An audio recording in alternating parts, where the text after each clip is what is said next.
See, at some point in time, all of us have seen our destiny. I was 6 years old, a man by the name of Reverend Ed Graham, a Mount Zion Baptist Church in Miami. I was 6 years old right before Christmas. My mother was ill. We had no food in the house. And this tall, strapping man around 6'1" came to the door with a food basket in his hand. And he says, "Hello, is this the Brown family?" My mother said, "Yes. I understand that you have 2 sons and a daughter and that you have no food." "Yes, I'm from Mount Zion Baptist Church, and around Christmas time we pass out food baskets to needy families. Take the basket in behalf of the church and have a nice Christmas." And when he walked out, I said, "Oh boy, I'd like to be like that man." And I went to his church and I used to watch him speak, and tall and powerful and dynamic speaker, such eloquence. One of his favorite people was the poet Kipling, who wrote, "If you can keep your head when all about you are losing theirs and blaming it on you."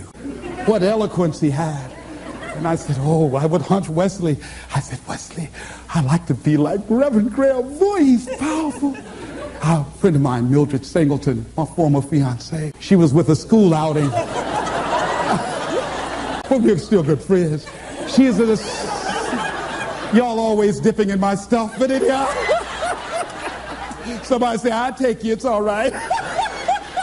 But she was on a school outing, and they took her to a hospital, and she was in the operating room watching from a distance. And she saw someone working or doing eye surgery. She says, "That's what I want to do." She's just a teenager, and today she's an ophthalmologist. All of us have seen our destiny at some point in time, and we decided not to listen. We decided to ignore it and say, "No, that's not for me." Life came in and slapped us side the head, and we stopped dreaming anymore. Bigger Thomas said, "The impulse to dream has been slowly beaten out of me through the experience of life." And that's what causes many of us to give up on our volcano. The experiences and the challenges, the defeats, the disappointments, and the failures of life. Then we decide to prematurely throw in the towel on ourselves, or to sell out on our true potential, sell out on living our dreams, feeling that we're not good enough, not wanting to make any mistakes, particularly if you're raised with a great deal of criticism. So you've got to be willing to prepare yourself and do the best you can. Take your best shot and let the chips fall where they may. And so as you begin to look at people become afraid of success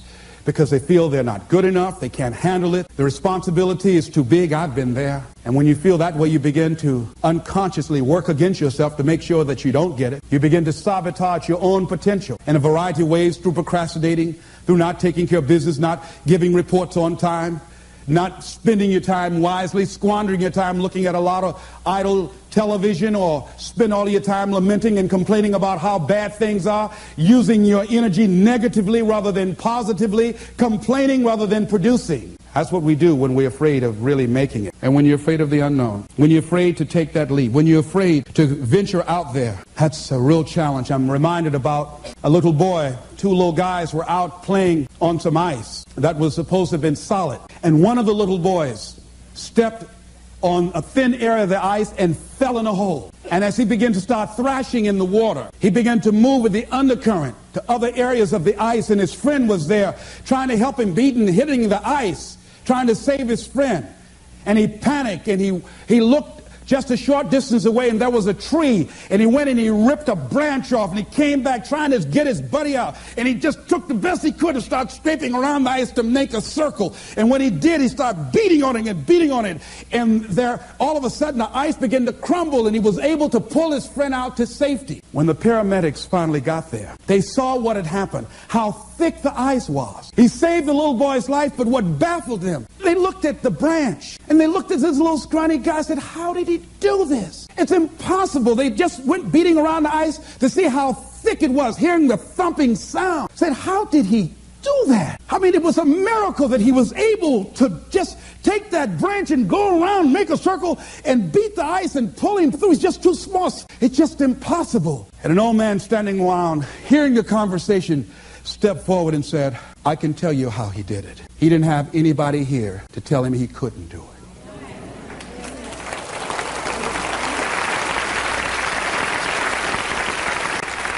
See, sometimes life will happen to you, like this little boy, and you won't have time to say no. You won't have time to think that you can't do it. The only time you will have is to act, to take the leap of faith and believe that everything is going to be all right. Take that leap of faith, trust yourself, and know within yourself that everything's going to be all right. But aren't there some guarantees you can give us, Les? Yes. What is that? You're going to die. Excuse me? You're going to die. In case you didn't understand that, you can't get out of life alive.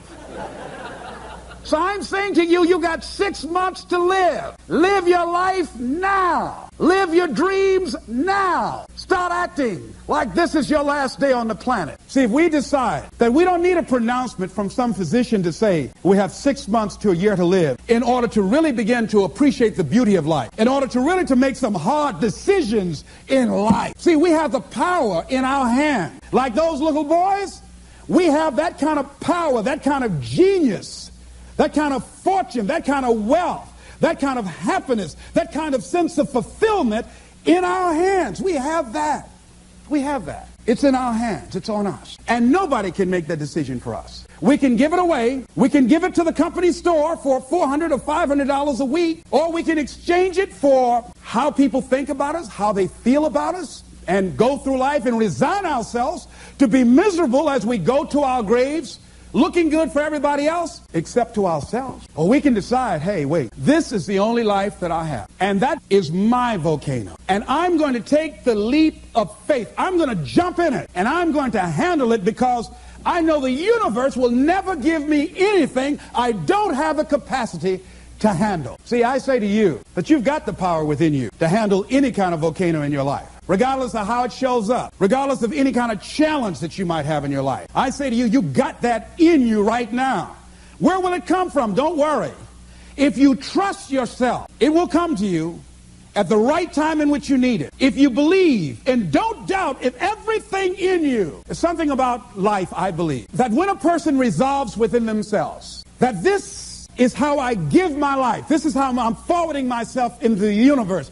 Dr. Johnny Youngblood out of New York, he said, I must live what's in me. This is why I've got to do this, Les. I must live what's in me. And all of us have something in us that we must live. And if we don't know what it is right now, we must create it or we must find it. All of us have this, whatever this something is that gives our life that meaning, that value, and that power, and that happiness. That happiness that a lot of people just wouldn't understand why you got to do it and why you got to take that mountain on.